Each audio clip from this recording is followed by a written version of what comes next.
When individuals wake up from the enemy's Trinity programming and return to obedience to the eternal laws of the Most High to know the only true Elohim and the Son He sent, the war against them begins. The enemy strikes back with the same weapon he's used since the beginning, twisting the word of the Most High. Just as he misquoted Scripture when tempting the Messiah in the wilderness, today he distorts the writings of the Apostle Paul, especially the book of Galatians, to turn people away from obedience and truth. One word he's weaponized is anathema. Originally in Greek it meant set apart, but by Paul's time it meant devoted to destruction. It echoed the Hebrew term cherem, used in the Septuagint, referring to anything banned by Yahweh, marked for complete destruction. Throughout history, and still today, the term anathema is used to condemn, mock, and silence those who reject the Trinity and choose to obey the commandments of the Most High.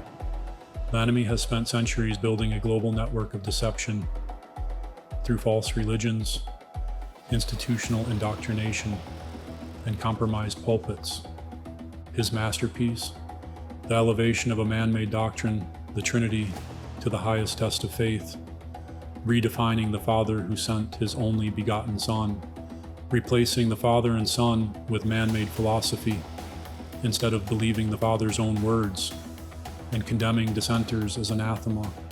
This doctrine wasn't taught by the Messiah, His apostles, or the prophets. In the early assemblies, believers followed Torah and honored Yahshua as the Messiah, Yahweh's Son, eternal high priest, and appointed king. So the idea of a divine triad didn't come from them. Pagan religions long promoted triads. Babylon had Nimrod, Semiramis, and Tammuz. Egypt, Osiris, Isis, and Horus. Rome, Jupiter, Juno, and Minerva. It's no coincidence that Rome later redefined the Messiah in the same image, merging the Father, Son, and Spirit into a philosophical construct modeled after these ancient systems. In the year 325, Emperor Constantine at the Council of Nicaea declared that the Son is of the same substance as the Father. From that point on, the identity of the Messiah began to shift, no longer seen simply as Yahweh's appointed Son, but declared to be of the same essence as the Father. This laid the foundation for what would become the Trinity Doctrine. In 381 AD, the Spirit's personhood was formalized at the Council of Constantinople, completing the triune formula. What began as a Roman creed soon redefined the Father, Son, and Spirit as a single divine essence, a concept completely absent from Scripture. In 451, the dual nature of Christ was declared at Chalcedon. At the Council of Trent, non-Trinitarians were officially condemned. In the centuries that followed, countless dissenters were tortured, imprisoned, or killed, many simply for denying the Trinity. Today, the Trinity remains the litmus test of faith, embedded into sermons, creeds, and seminaries, with little concern for what Yahshua or his apostles actually taught. Yet Yahshua never preached a triune God. He made it clear, the Father is greater than I. He obeyed the Father, prayed to the Father, and gave all glory to the Father, and told us to do the same. He warned, "Not everyone who says to me, 'Master, Master,' will enter the kingdom, but the one who does the will of my Father." That is the true gospel, not a man-made creed, but Yahweh's promise, to send His only begotten Son as a Redeemer through His eternal priesthood, and a call for the faithful to keep His commands to the end, so they may have the right to the tree of life. Today, those who reject the Trinity or choose obedience are met with Galatians chapter 1, verses 8 and 9. But Paul never preached the Trinity. He said, "I worship the Elohim of my fathers, believing all that is written in the law and the prophets."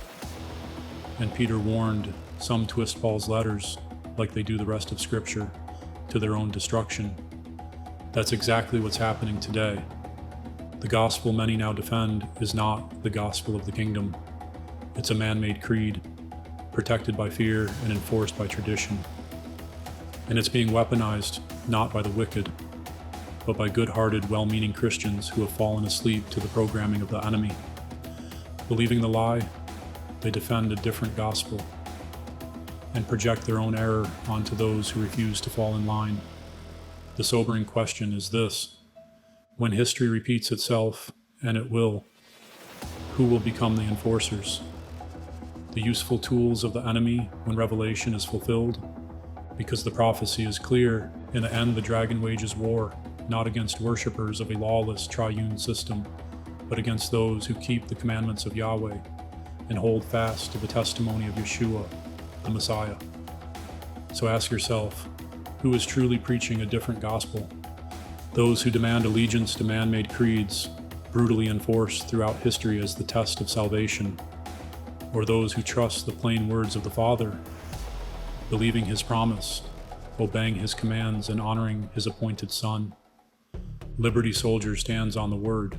We expose deception, and we call you to return, not to religion, but to Yahweh and his Messiah. Don't take our word for it. Don't take theirs either. Pick up the scriptures and see what it actually says. Test everything.